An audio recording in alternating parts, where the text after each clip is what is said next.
चक्रराज सुदर्शन, विष्णु का दिव्य शस्त्र और धर्म का रक्षक। भूमिका। हिंदू धर्म में शस्त्रों को केवल युद्ध का माध्यम नहीं माना गया है, बल्कि उन्हें धर्म, न्याय और अधर्म के विनाश का प्रतीक माना गया है। भगवान विष्णु का चक्रराज सुदर्शन चक्र इसी भाव का सर्वोत्तम उदाहरण है। यह शस्त्र केवल एक दिव्य हथियार नहीं, बल्कि एक चेतन शक्ति है जो समय समय पर धर्म की रक्षा के लिए प्रकट होती रही है। चक्रराज सुदर्शन का परिचय। सुदर्शन चक्र भगवान विष्णु के प्रमुख आयुधों में से एक है। इसे चक्रराज कहा जाता है क्योंकि यह सभी चक्रों में सर्वोत्तम है। इसका वर्णन पुराणों, वेदों और महाभारत रामायण जैसी महान ग्रंथों में विस्तार से हुआ है। मुख्य विशेषताएं।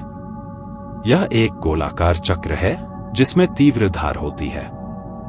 इसकी गति अत्यंत तीव्र है, यह विचार से भी तेज चलता है। यह शत्रु का विनाश कर स्वतः स्वामी के पास लौट आता है। यह केवल शारीरिक नहीं, बल्कि आत्मिक और आध्यात्मिक स्तर पर भी कार्य करता है। सुदर्शन चक्र का उद्गम। पुराणों के अनुसार उद्गम कथा। विष्णु पुराण के अनुसार सुदर्शन चक्र का निर्माण विश्वकर्मा ने किया था। जब भगवान शिव ने त्रिपुरासुर का वध किया, तब उनके त्रिनेत्र से निकली ऊर्जा से यह चक्र उत्पन्न हुआ। भगवान विष्णु को यह चक्र उपहार स्वरूप प्राप्त हुआ ताकि वे अधर्म का नाश कर सके। शिव विष्णु की कथा। एक कथा के अनुसार जब भगवान विष्णु ने अत्यंत घोर तपस्या द्वारा भगवान शिव को प्रसन्न किया, तब शिव ने उन्हें सुदर्शन चक्र प्रदान किया। यह चक्र केवल भौतिक नहीं, बल्कि आध्यात्मिक ऊर्जा का भी प्रतीक है। धार्मिक महत्व और प्रतीकात्मकता। धर्म की रक्षा का प्रतीक। जब जब अधर्म बढ़ा, सुदर्शन चक्र ने भगवान विष्णु के हाथों अधर्म का विनाश किया। ज्ञान और दृष्टि का प्रतीक। सुदर्शन का अर्थ होता है सर्वश्रेष्ठ दर्शन या शुद्ध दृष्टि। यह आत्मज्ञान और विवेक का संकेत है। काल और गति का संकेत। चक्र समय का चिन्ह है। यह सृजन, पालन और संहार का चक्र है। प्रमुख कथाएं सुदर्शन चक्र से जुड़ी हुई। दुर्वासा ऋषि और राजा अम्बरीश की कथा।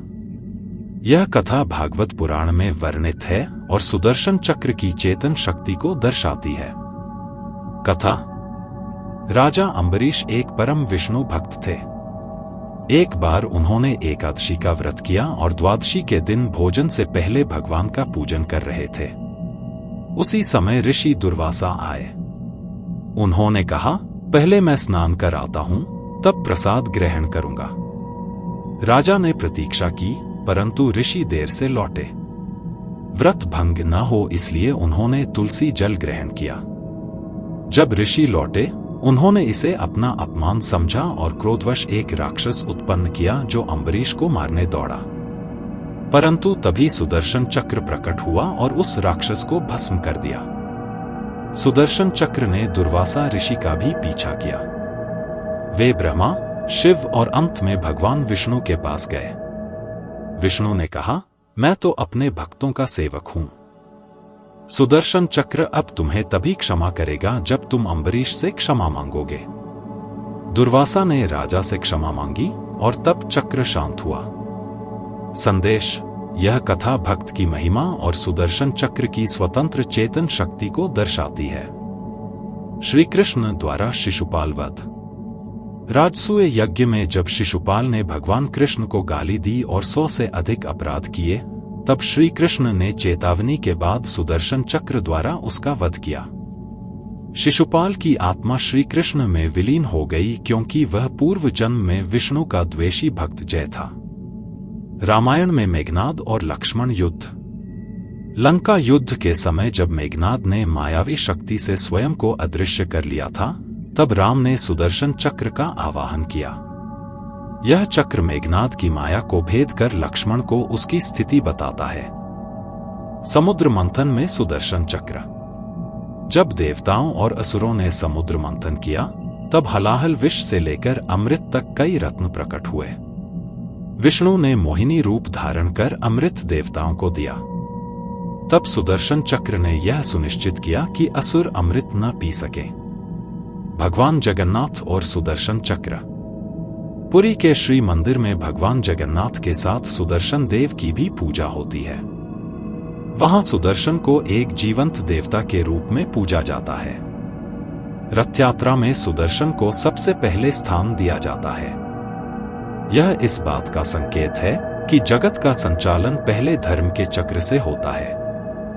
तांत्रिक और आध्यात्मिक दृष्टिकोण।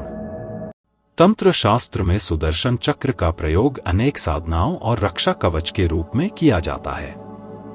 सुदर्शन महामंत्र और सुदर्शन होम का प्रयोग नकारात्मक शक्तियों से रक्षा हेतु किया जाता है। सुदर्शन चक्र मंत्र।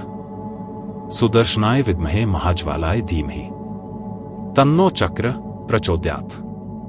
आधुनिक युग में सुदर्शन चक्र की प्रासंगिकता। आज के युग में सुदर्शन चक्र केवल एक धार्मिक प्रतीक नहीं, बल्कि यह धर्म, न्याय, विवेक और सत्य की रक्षा का आदर्श भी है। इसके निम्न संदेश आज भी प्रासंगिक हैं। अधर्म चाहे कितना भी शक्तिशाली हो, धर्म की रक्षा अवश्य होती है। एक सच्चे भक्त की रक्षा स्वयं भगवान करते हैं। शक्ति और विवेक का संतुलन आवश्यक है। उपसंहार। सुदर्शन चक्र न केवल भगवान विष्णु का शस्त्र है, बल्कि वह स्वयं भगवान का एक रूप है जो धर्म की रक्षा के लिए सदैव सक्रिय रहता है। उसकी गति, उसकी चेतना और उसका प्रहार, यह सब एक उच्चतर आध्यात्मिक संदेश देता है। वह हमें सिखाता है कि धर्म की राह में चलने वालों को स्वयं चक्रराज की शक्ति रक्षा करती है।